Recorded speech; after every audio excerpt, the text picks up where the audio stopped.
Diary of Doom. I never expected the routine maintenance check at our old school would lead to the discovery of a diary hidden within the walls. The school had been closed for years, its halls echoing with forgotten laughter and whispers of the past.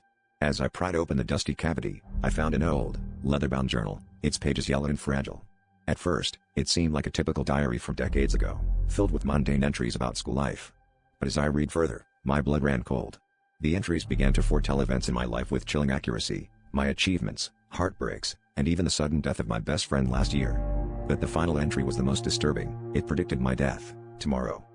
The first entries were harmless enough, detailing events I could easily dismiss as coincidence. But when I read about my college acceptance and the exact date my dog ran away, I felt a shiver of unease. The diary described my life as if the writer had been standing in the shadows, observing my every move. I scoured every page, hoping to find some logical explanation, a hint of déjà vu, anything that could explain the eerie foresight. Names and dates lined up too perfectly with my life, as if the diary was a script I had unknowingly been following.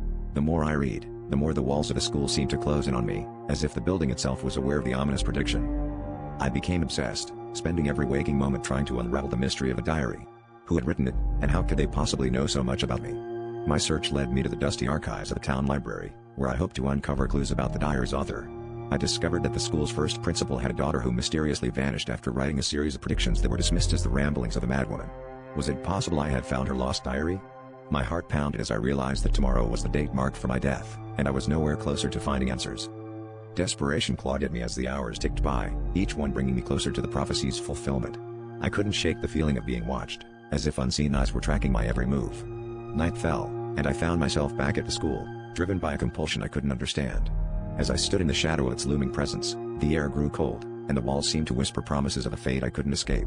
The diary had predicted everything so far, and now I was trapped, waiting for the final entry to come true. As the clock struck midnight, the realization hit me with chilling clarity. Perhaps the diary wasn't just predicting my death, it was ensuring it.